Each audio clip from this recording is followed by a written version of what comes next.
I'm Robert Bell, and we're here at the 2013 NAB show talking with thought leaders in media contribution and distribution about some of the most important trends shaping the industry, from technology shifts to changing viewer expectations.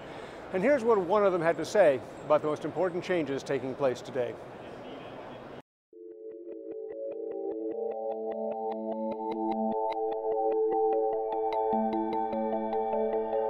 Well, that's a very good question, Robert.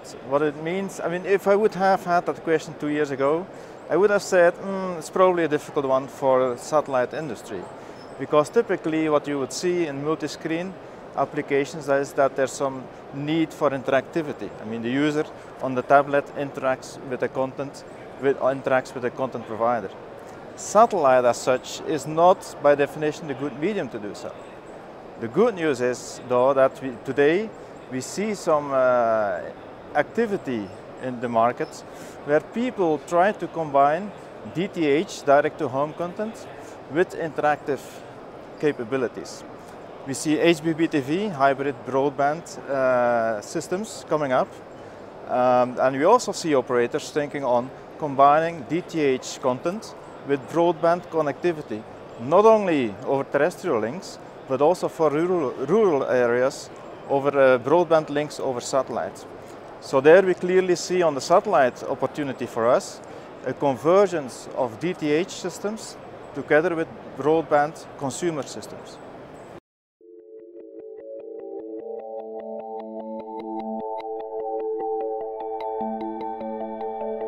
So if you walk around here, probably there's almost like 100,000 people here. If you would ask them what's the #1 evolution that is on the show here, they would probably all answer there's 4K, higher resolution content, more color, more pixels on the screen.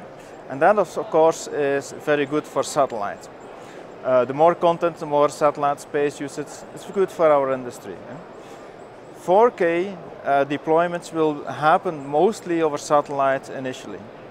Updating terrestrial networks to carry content that consumes like 4 or 5 times the bandwidth of a traditional high-def content is going to require a lot of time. That's why we will see satellites in the forefront of 4K ultra-high definition adoption.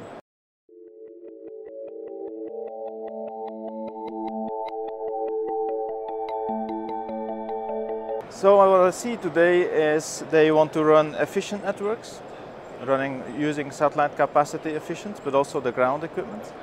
And they want to do that in a very easy way. So they want to have easiness and they want to have efficiency. And what I see happening, we got a lot of questions around that, is people seeking ways to use satellite networks for multiple applications, multiple services. They want to run video, they want to run radio services, voice services, data services, all on one and the same infrastructure, all managed from a central location. They want to have live content, but also file transfers at the same network. They want to do content exchange, they want to do content contribution and content distribution, and even they want to combine it with B2B type of private networks as well. So what we see is a need to use one single infrastructure that gives the flexibility to satellite operators and service providers to offer many services to many types of customers.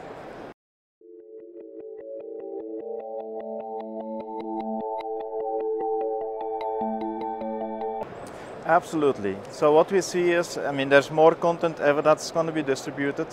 Higher efficiency on satellite driven by new standards, S2 extensions, is one part of it. We did a survey with a lot of our customers, like 500 companies. We asked, what will you do if you have a more efficient transmission? What are you going to do with the new bandwidth that becomes available? And no surprise, 80% of these customers have said, look, these additional bandwidths that we gain, we're going to use to push more content over our networks. Service providers, satellite service providers and operators also want to push more content, but at the same time they want to diversify their customer base as well to run a more stable business. So I think satellites, even if the transmissions become more efficient, are going to stay there for a long time because there's so much need for additional content to be pushed over the bird.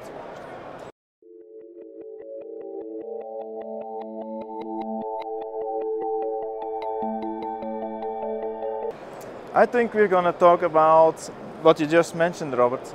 How will the satellite network coexist with the terrestrial infrastructure? And I think for us in our industry, in the satellite industry, we have to start thinking in terms of there's no satellite-only network anymore. There's only going to be hybrid networks. And we, as a satellite industry, certainly on the ground equipment, need to ensure that whatever infrastructure we put in place, that we can hook up to terrestrial links very easily. And I think that's going to be an important topic going forward.